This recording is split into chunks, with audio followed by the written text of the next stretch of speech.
بسم الله الرحمن الرحيم الحمد لله وحده والصلاة والسلام على رسول الله صلى الله عليه وعلى آله وصحبه وسلم تسليما كثيرا أما بعد கண்ணியத்துக்குரிய என் அருமை சகோதரர்களே பெரியார்களே, உங்கள் அனைவருக்கும் என் அன்பு சலாம். அஸ்ஸலாமு அலைக்கும் வரஹ்மத்துல்லாஹி வபரகாத்துஹு. இன்று எமது பாடத்தில் கைஃபியத்துல் ஜுலூஸ் ஃபி தஷஹுத், அத்தஹியாத் இருப்பில் அமரும் முறை சம்பந்தமாக ஹதீஸில் வந்திருக்கின்ற தெளிவுரைகளை தெளிவுபடுத்த விரும்புகின்றேன்.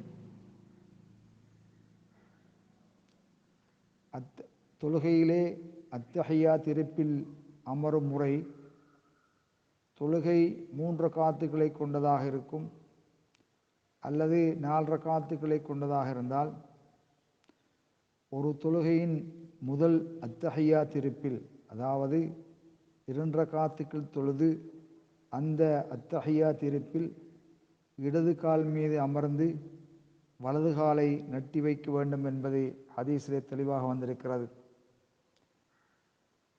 3 ரக்காத்துக்களை கொண்ட அல்ல 4 ரக்காத்துக்களை கொண்ட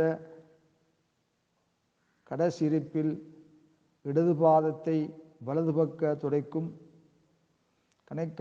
கணைக்காலுக்கும் இடையே அவற்றுக்கு கீழே நுழைத்து, அதாவது குறுக்கு வாக்கில் வலப்புறம் கொண்டு வந்து வலப்பக்க பாதத்தை நட்டு வைத்து புட்டம், அதாவது பித்தட்டு தரையில் படியுமாறு அமர வேண்டும். இந்த இருப்பை பொறுத்தவரையில் இது ஆண்களுக்கும் பெண்களுக்கும் பொதுவானது.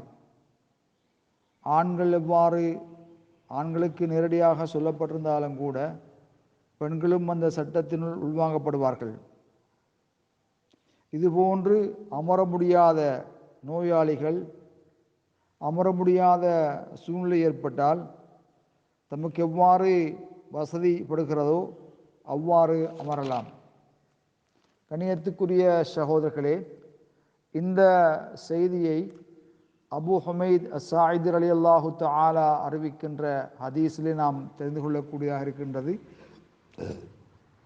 அவர் கூறுகிறார், ரைத்து நபிய ஸல்லல்லாஹு அலைஹி வஸல்லம், நபிகளாரை நான் பார்த்திருக்கிறேன். இதா கப்பர, அவர்கள் தக்பீர் கூறினால், நபி அலைஹிஸ்ஸலாத்து வஸ்ஸலாம் அவர்கள் தக்பீர் கூறினால், அவர்கள் ஜஅல யதைஹி ஹதுவ மன்கிபைஹி, அவர்களுடைய இரு தோள்புயத்துக்கு நேராக உயர்த்துவார்கள் என்று வந்திருக்கிறது.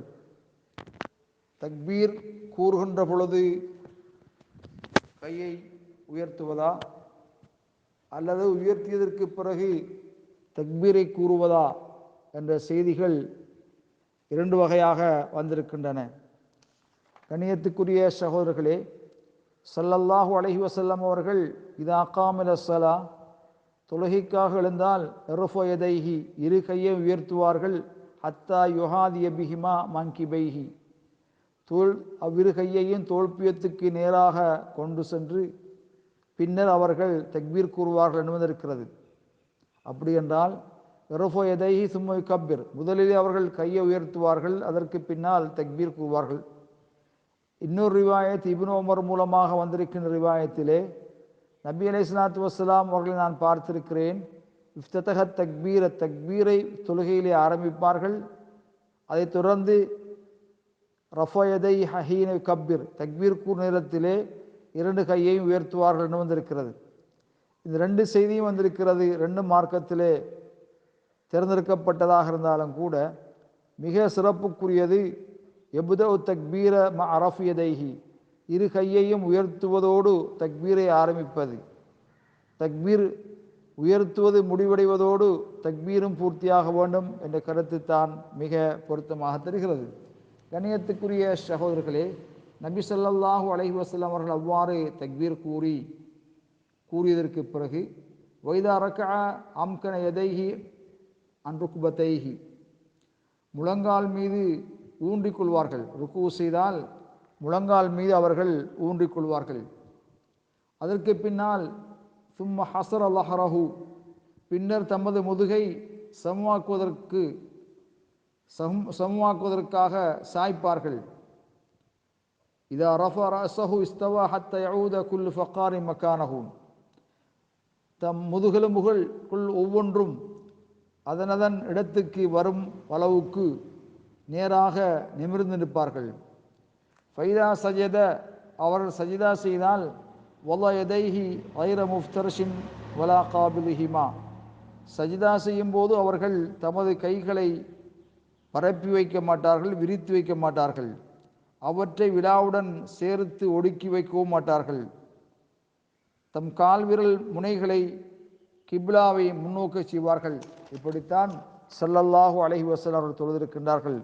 கண்ணியத்துக்குரிய சகோதரர்களே, நாம் அந்த நபிகளாருடைய செயல்முறைகளை விளங்கி தொழுகைகளை செயல்படுத்துவதுதான் மிக பொருத்தப்பாடாக மார்க்கமாக இருந்து கொண்டிருக்கிறது.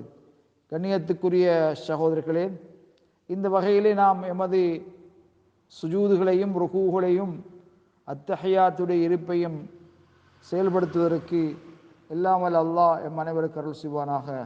ஆகிர் தஅவானா அல்ஹம்துலில்லாஹி ரப்பில் ஆலமீன்.